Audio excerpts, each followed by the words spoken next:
today we're looking at the kind of the process I go through when someone says, "Hey, take a look at my website." What would you change about it? I guess is kind of some things we hear, or what can I do to make my website more effective? These are some of the things that we would look at to see if we can improve or make improvements to a website.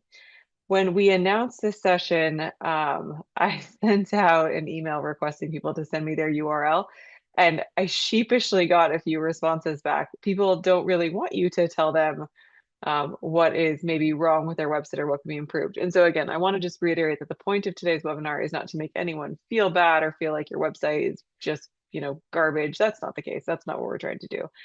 This is a tune-up. That's what we're not going to tear anybody apart today. We're going to try and tune up some sites if they need it. Again, by the end of the session, we're hoping that you're going to know exactly what to do or what to look at on your own website so you can see it kind of from the point of view of a first-time visitor. And why does this even matter? It really is traffic to websites is down. That is one of the things we've been looking at across this entire webinar series. Traffic to websites is down. With AI search, not everyone is coming to your website. Traditional SEO is not the only thing that's bringing traffic to your website anymore. So if you get someone to land on your website, you want to make sure that it is darn good, that it answers the questions they're looking for, that they immediately feel like this is the company that has the solution to the problem that I'm currently facing. And there's been research on this. So researchers have measured how fast people actually form a first impression of a website, and it is a 20th of a second. That's a 50 milliseconds or a 20th of a second there. Your design is getting judged before anyone even really reads a single word. So that initial design that loads, you have a very short amount of time to make a good impression with that initial design. Stanford's web credibility research found that 3/4 of people judge whether a business is credible based on the look of a website alone. So you might have years of experience, you might have great reviews. None of that is going to get looked at necessarily if your website is turning people away with the look and feel of it. So our working number for today is 5 seconds, just five. That's roughly the window a new visitor gives you to answer three things. What is this? So what is this business? Is it for me? Do they service clients that look like me? And what do I do next? Those are the three questions we're going to be looking at. What is this business? Is it for me? What do I do next? Everything we do today is going to come back to that kind of those three questions in that 5 second window. So our plan for today over the next 20 minutes or so, we're going to walk you through kind of the 5 point framework that we have put together, the things that we look at in the order that a real visitor is likely going to experience them. Then we're going to go into a couple of the live teardowns. Again, maybe I should have called it something other than a teardown, but a live review. And then we'll go through those actual live ones. And again, as I mentioned, this is constructive. Every site we look at is going to get uh, three things. We're going to look at what's working, what needs attention, and the one thing that I would change first. So it's not a takedown. It's simply a tune up. And if you have other suggestions in the chat instead of what I'm currently looking at, if you have, things that you see on the websites as we're reviewing them, feel free to add those into the chat. Here is the framework of our 5 point homepage teardown. 5 checks. The first one is the 5 second test. Is it instantly clear what this business does? Number two is clarity. We've talked about clarity so much on these webinars. The webinar title could be clarity. That's really what we talk a lot about because confusion causes people to leave your website. So clarity is what we're looking for.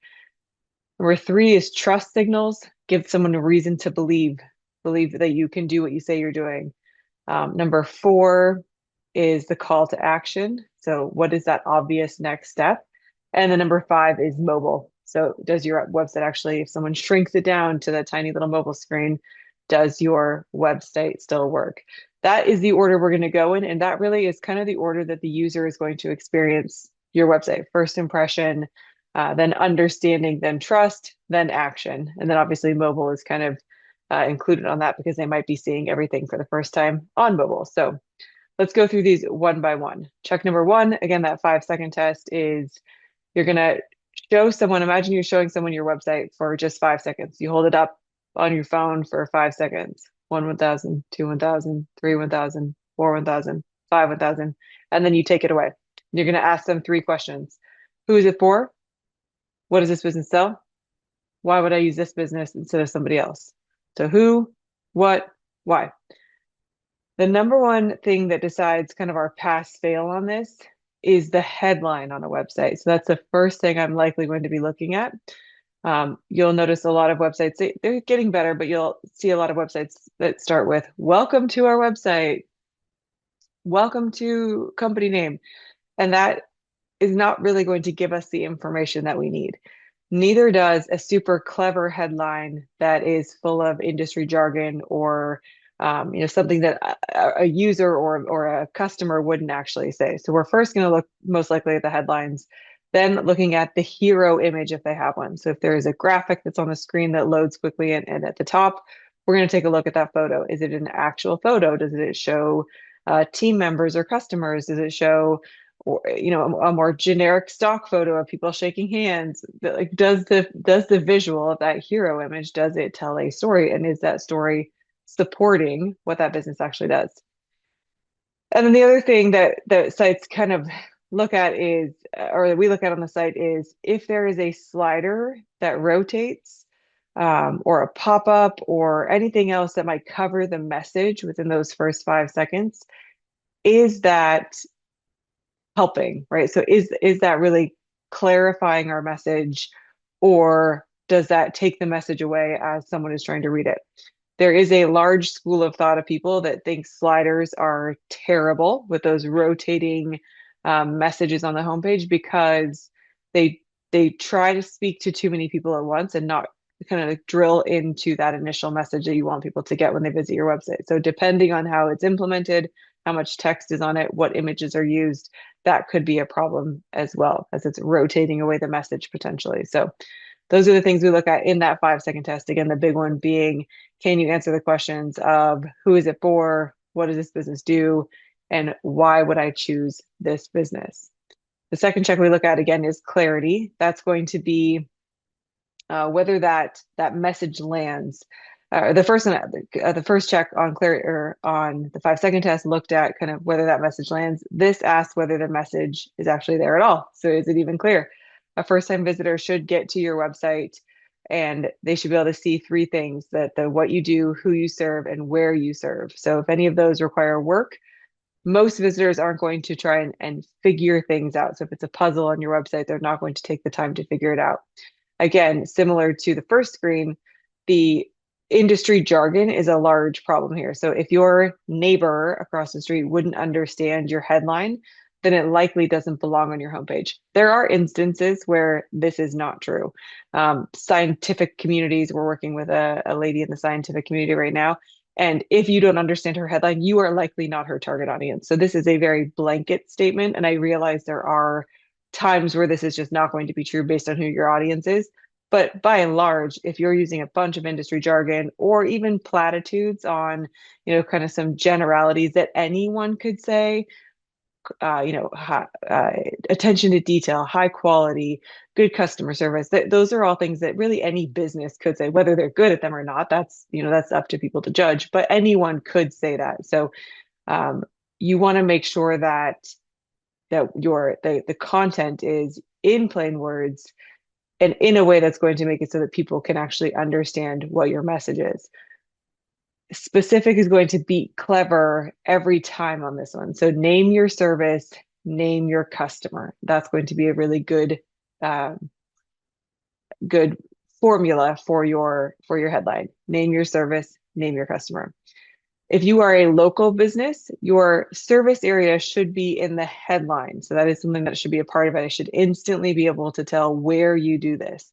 I shouldn't have to scroll to the bottom of the page to find out if you service where I am located, if it's a local service area. So that's not for, if you're not a local business, you don't necessarily have to have your location in there. But if you are a local service area, it is best to include your location at the top.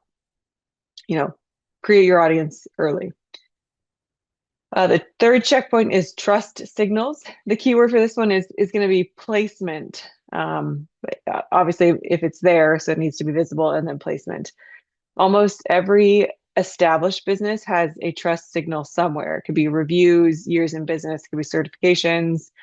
The question here isn't necessarily whether they exist, it's whether they show up the moment that the visitor is deciding. So as I'm filling out the contact form, as I'm filling out your whatever your call to action is there some trust signals on that page? Can I see them on that page? A star rating right next to your quote button works very hard. That's doing a very good job. Rather than having a testimonials page that no one's going to go to. We did a whole webinar on where you should place your testimonials. So if you haven't seen that one, I suggest you go back about a month or so and look at where reviews should be placed on your website.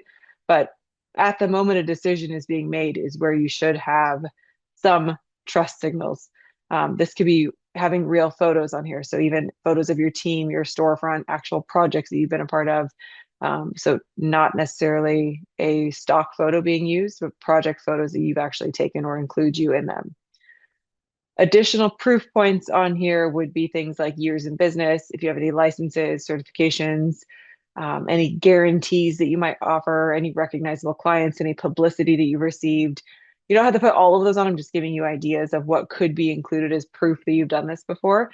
Pick 2 or 3 of those that matter the most to your customer and include those on your website as well. The other thing that we just want to kind of touch on here is something that we would call kind of a quiet trust killer.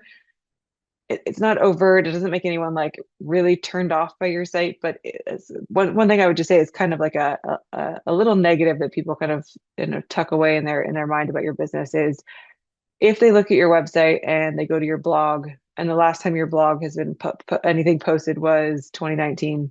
That's the last time you posted something on their blog, or a copyright year at the bottom of your footer that says, page last updated 2023.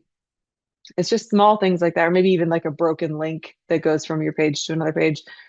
Any little details like that, or they're just small trust killers that kind of erode the trust that we're trying to build by having reviews and having real photos and having the proof points. So as we're kind of looking at these bigger picture items, you also want to look at some of those small items and make sure that those are also done correctly on the website. Again, if you have an active blog or if you haven't blogged in a while, go in and update that blog post so that it at least looks like it's been touched, somewhat recently.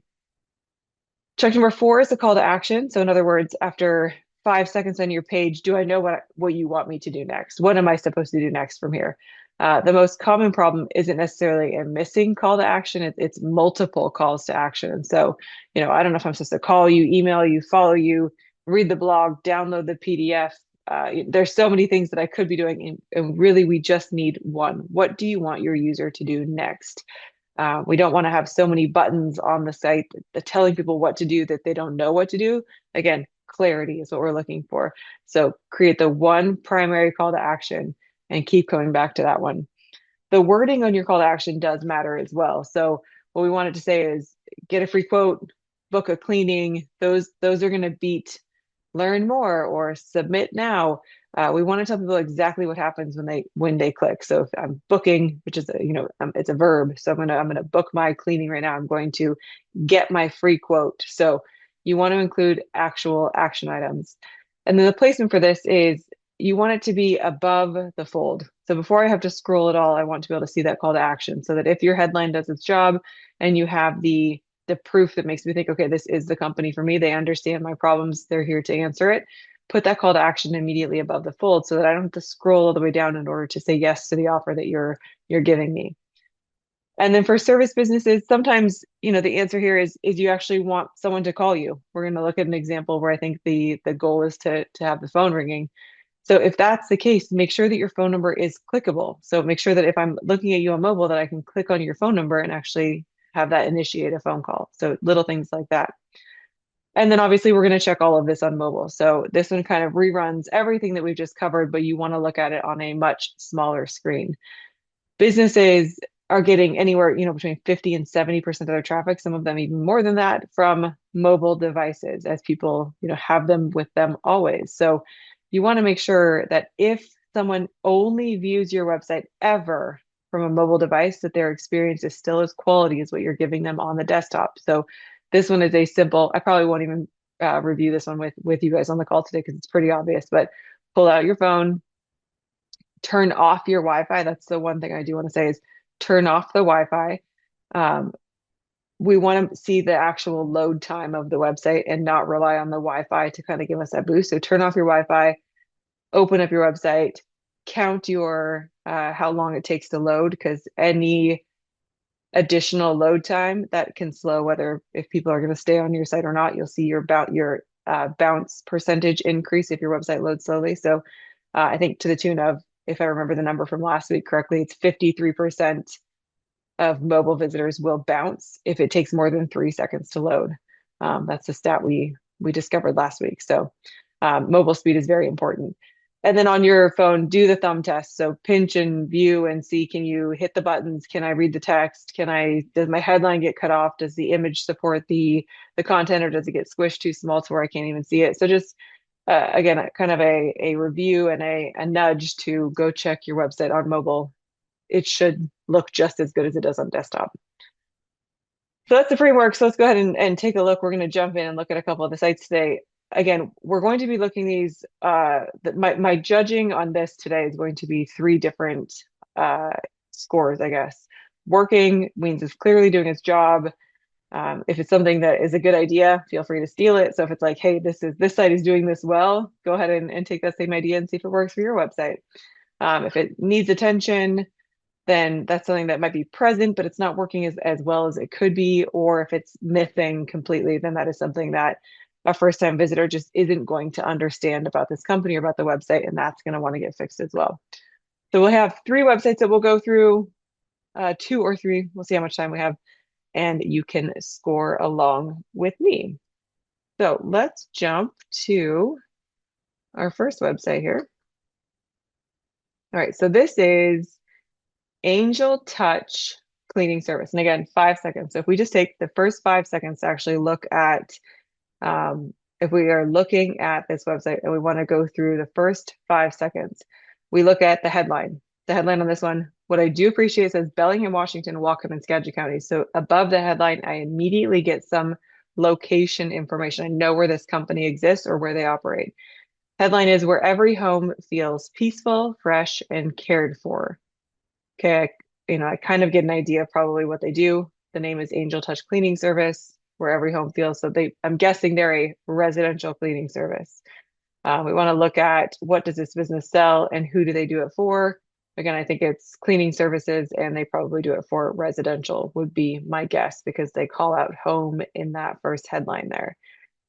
The hero image, is it working for them? I think yes. It's not overly focused with the blue gradient on there. I would guess that, yep, that looks like a nice clean kitchen, one that I would like to come home to. So we're doing well there. The hero image has earned its space on that. So in the 5 seconds, I would guess that this is a company that does residential home cleaning. And I think that we are correct with that one. The 5 second test, at least, let me go back. Sorry. The 5 second test, at least it passes the 5 second test. If we look at the clarity check, this is when we're looking at without scrolling or clicking. And can I kind of get through the what you do, who you serve, where you serve them? And again, yes, based on that 5 second test, I would think that very clearly we can tell what this company does. The only thing that the headline potentially is a little fluffy would be the only word, because it could include, I'm guessing this is their H1, which is their heading one, which is what is important to the search engines. They read that heading one tag. So for the most part, I would say that yes, this is a pretty clear, although the headline might need to be tweaked just a little bit, but I think it does kind of hit to that emotion as well, because you do want your home to feel peaceful and fresh and cared for. So it's hitting those emotional levels a little bit as well. And I don't have to scroll. I can see all right here on this initial screen that this is a cleaning company. And we're just going to keep toggling back and forth here. All right, trust signals. So reviews, real photos, proof that they've done this. So to me, I'm guessing this is a stock photo. It could be a real photo, right? But initially it gives off a little bit of a stock photo impression. So that's not giving me real photos of their work. But as we scroll down, there's an about section here. So take a look at about and see if that gives us any of those real photos or proof that they've done it or reviews. And I'm not seeing this quote appears to be from the business itself, so it's not a true testimonial quote, but let's see if we click on get a free estimate, if it actually if it takes us to if there's any testimonials here, because ideally this is where you would want to see a testimonial. As I'm getting my free estimate, I would love to see, what another homeowner thought about the cleaning services, how often they use them, all of that. So no social proof or trust signals at this point on the screen here. So that would be one section where I'm just kind of scrolling up to see if I'm missing the trust signals anywhere, but no. So that would be one section, that the trust signals. So it doesn't appear that there's any reviews on the site. There's no photos of the owners or the people that would actually be doing the work inside my house. And I'm guessing they've, they're licensed and insured, so that is good proof. But I don't know when they started this business, so there's not a start date on here, and there's not reviews. So that would be a section that is missing and needs attention. Are those two items there? All right, our next one is the call to action. And there was very clearly a get a free estimate, and I appreciate it's there's one call to action. So you have the call button. It is tap to call if you wanted to call directly, or you can click get a free estimate here or get a free estimate here, and it drops you down to the estimate form. So right there, it tells me it's a free, no obligation quote. That's great. Fill out the form, and a member of our team will get back to you shortly. All of this is good information for the call to action. There's an obvious next step. Again, it's visible immediately upon website load. So all good things. That is a good call to action on that one. And then our last one that we look at is mobile. Again, I'm not going to do mobile on here just because it won't translate well to my webinar today. So, but I'm guessing this website, it looks like it's fairly new as far as websites go. So I'm guessing that would translate to mobile just fine. So as far as this site goes, it looks like the one area that they would want to do some improvement on is in the social proof. So in those trust signals, making sure that they are having some real testimonials and that they are potentially putting, who they are as the owners, the real photos, real, the real pictures of the work that they've done to be able to show that they've done this before and just up those trust signals a bit.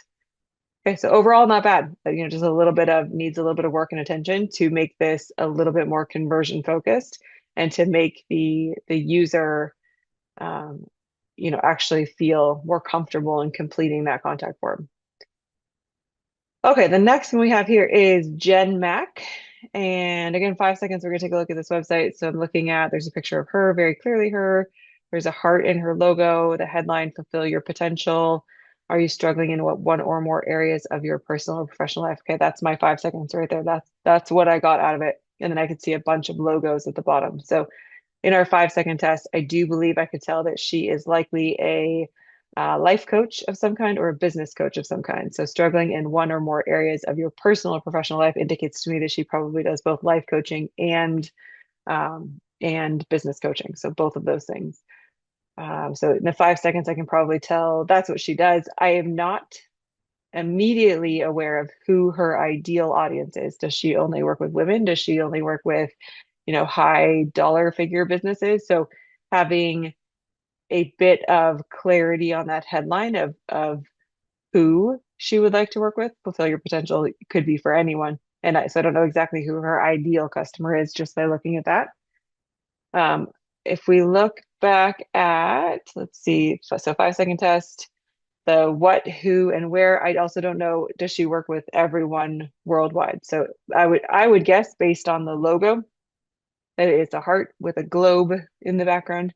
I would guess that she is not bound by geographic constraints. She likely will work with folks wherever. Again, I am assuming that based on what I'm seeing here.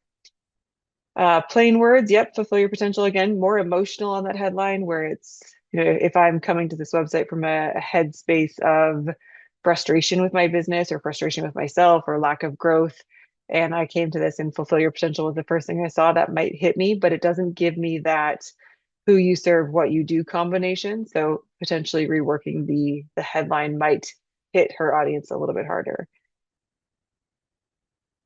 Trust signals. This is immediate trust signals with the as featured in.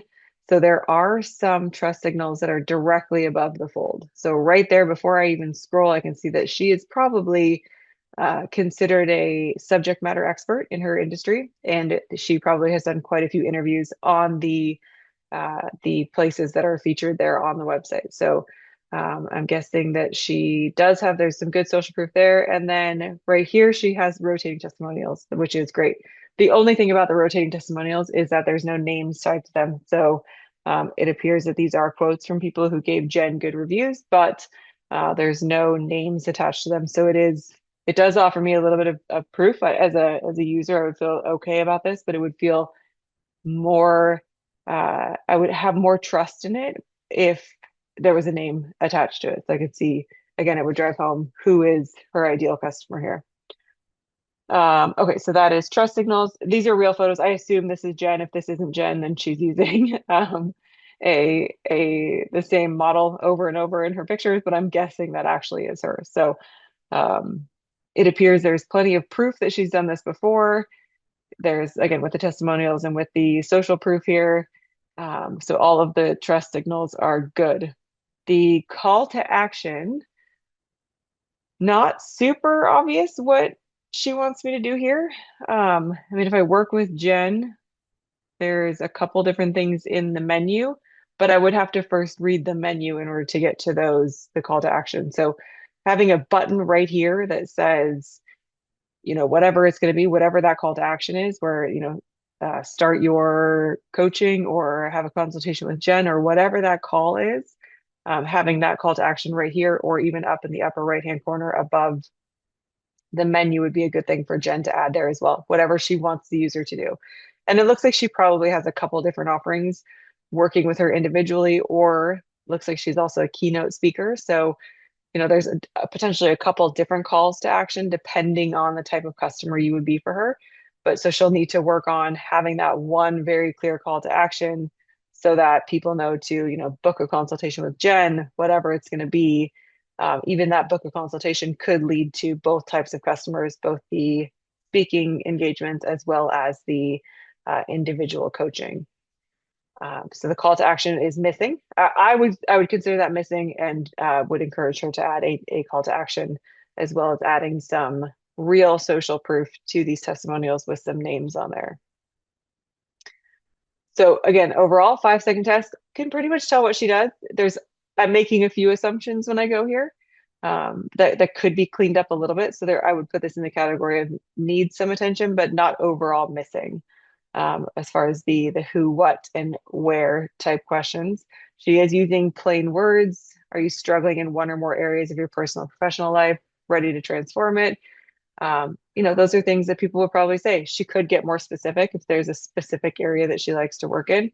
That might help her dial in her perfect ideal client there. But again, good trust signals. I would just add some names to those testimonials.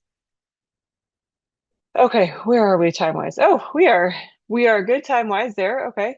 So those are, if we jump back into our presentation here, let me go back, boom, boom, round two.